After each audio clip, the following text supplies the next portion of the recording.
नि मिठो खाना ल खाए ल बाबा छोरीले टिकटक खाए पछिल्लो समय टिकटकमा निकै भाइरल भइरहेका छन् यी बाबा छोरी यी सानी छोरी छिन् एकदम हाँसो लगाउँछिन् सबैलाई हँसाएकी छिन् एकदम कमेडी पारामा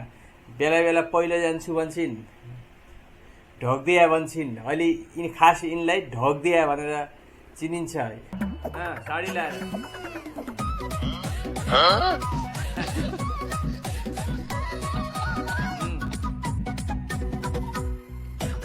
बाबा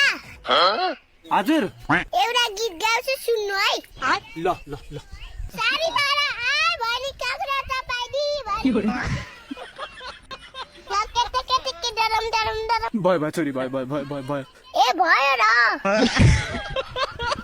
गीत त बाँकी छ अझै साडी लाएर आए भनी काँक्रा चपाइदी भनी भयो भयो छोरी भयो भयो भयो भयो भयो भयो रुक राम्रो भएन र बाबा होइन राम्रो छ गीत अझै बाँकी छ के सुन्नु न डरम डरम डरम डरम भयो रुक रुक्नु न अझै काँक्रा चोर्न सके